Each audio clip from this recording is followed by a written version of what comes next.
தமிழகம் போராடும், வெல்லும் என்று எதற்காக போட்டிருக்கீங்க? யாருமே உங்களை எதிர்க்கலையே, அதாவது தமிழகத்தை எதிர்க்கவில்லையே. யாரை எதிர்த்து இப்படி எப்போதும் போடுறீங்க? தமிழகத்துக்கு எதிரியே இல்லையே அப்படின்னு கேட்டிருக்கார். நம்ம மாண்புமிகு முதல்வர் பதிலை ரெடியாக வச்சிருக்கார் போல் இருக்கு. அவர் சொல்கிறார், சொல்லட்டுமா எதை எதிர்த்து போராடுகிறது என்று? நீட் தேர்வை, புதிய கல்விக் கொள்கையை, தமிழகத்திற்கு தரவேண்டிய நிதியை தராமல் இருப்பதை, தமிழகத்திற்கு வரவேண்டிய தொழில்களை திருட்டுத்தனமாக மற்ற மாநிலங்களுக்கு மடைமாற்றுவதை, மண்டை வரை மதவெறியை ஏற்றிக்கொண்டு ஆடுவதை, இது போல் ஒரு லிஸ்ட்டு கொடுத்துருக்காரு. ஸோ முதல்வர்கள் அவர்களே, உங்களை ஒன்று கேட்க விரும்புகிறேன். இப்போ நீட் தேர்வை உங்கள் கட்சி எதிர்க்கிறது, உங்களுடைய கூட்டணியில் இருக்கிற கட்சிகள் எதிர்க்கிறது, தமிழகமேவா எதிர்க்கிறது?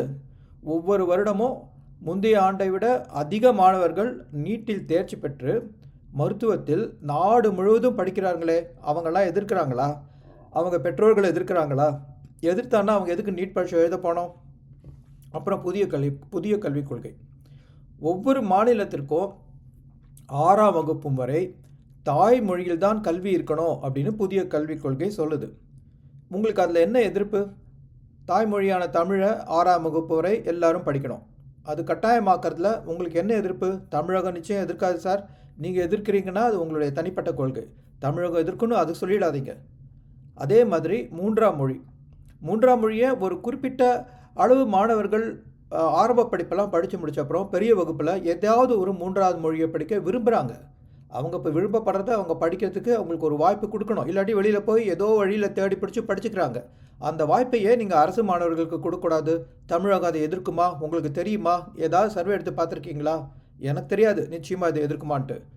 ஆனால் இது போல் நான் வேறு சில லிஸ்ட்டில் உங்கள் மிஸ் ஆகிற மாதிரி நான் ஃபீல் பண்ணுறேன். அதெல்லாம் என்ன தெரியுமா? உங்களுக்கு கேட்கணும்.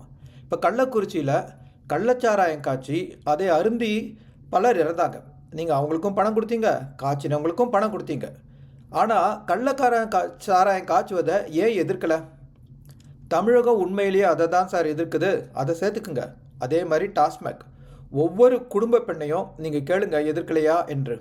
போன ஆட்சியிலிருந்தே அவங்க எதிர்க்கிறாங்க. நீங்களும் போன ஆட்சியில் இருந்தபோது எதிர்த்தீங்க, உங்களுக்கே தெரியும் அது. இப்போ ஏன் அதை லிஸ்ட்டில் விட்டீங்க? தமிழகம் அதை எதிர்க்குது, அதை சேர்த்துக்குங்க. அப்புறம் போதை கலாச்சாரம் சொல்லவே வேண்டாம். நம்ம ஊர்லேருந்து தான் உங்கள்